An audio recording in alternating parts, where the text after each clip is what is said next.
Hello everyone, and welcome back to our channel. Today we have a super fun story for you all, starring our favorite duo from Furfuri Nagar. Can you guess who?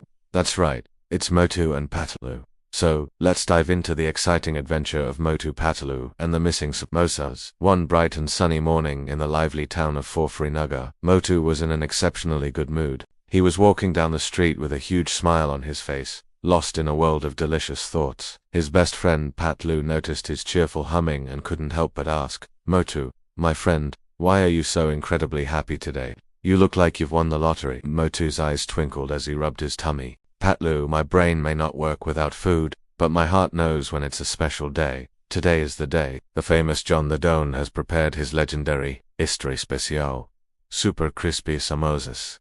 I can almost taste them. I'm going to eat not one, not 10, but a mountain of samosas today." With their stomachs rumbling in anticipation, the two best friends hurried towards John's popular food stall. They couldn't wait to sink their teeth into those warm, savory treats. But when they arrived, the scene was not what they expected. Instead of the wonderful smell of freshly fried samosas, the air was filled with worry.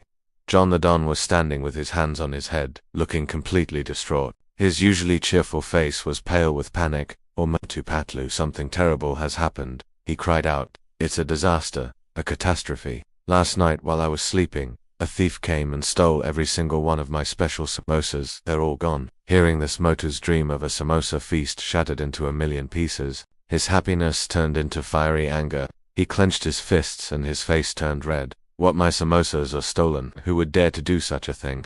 I swear, when I find the person who took my samosas, I will not spare them. They will face the wrath of Motu." While Motu was fuming, the ever-intelligent Patlu put his finger to his temple. His brain started working at lightning speed. "Calm down, Motu, calm down. Anger won't bring the samosas back. We need to think, idea," he exclaimed with a snap of his fingers.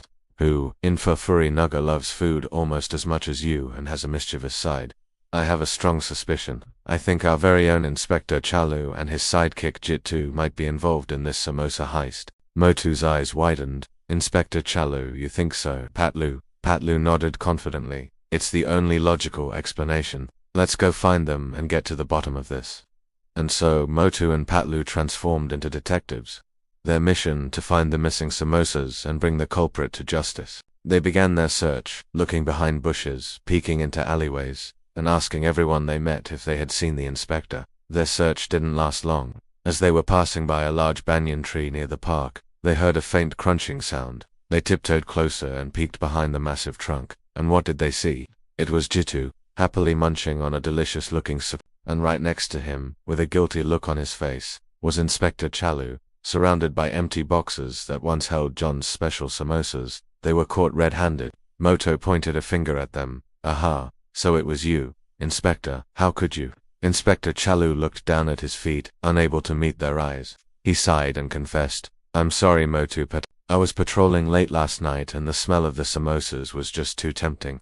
I was so incredibly hungry, and I just couldn't resist. One thing led to another, and, well, we took them all." Patlu shook his head, but his tone was gentle. "Inspector, being hungry is one thing, but stealing is a very bad habit. It's not right to take things that don't belong to you." You made John very sad. Feeling the weight of his actions, Inspector Chalu's shoulders slumped. He knew Patlu was right. He felt a deep sense of regret for his impulsive act. "You are right, Patlu. I was wrong. I let my hunger get the better of me." Determined to make things right, Inspector Chalu and Jitu walked back to John's stall with Motu and Patlu. The inspector approached John and said sincerely, "John, I am truly sorry for stealing your samosas. It was a terrible thing to do, and I promise it will never happen again." He then took out his wallet and paid John for all the stolen samosas. John, seeing the genuine remorse on the inspector's face, accepted his apology with a smile. The story ends on a happy note. John, being the great guy he is, decided to whip up a fresh batch of his special samosas for everyone. The delicious aroma filled the air once more. Motu, finally getting his wish, took a huge bite and exclaimed with pure joy, "Samosas for everyone. Today is the best day ever." And so, everyone in Furfuri Nagar learned a valuable lesson. Stealing is always wrong, but it's never too late to say sorry and make things right. Thank you so much for watching this wonderful Motu Patlu story with us. If you enjoyed it, don't forget to hit that like button, share it with your friends, and subscribe to our channel for more amazing adventures. See you in the next video. Bye.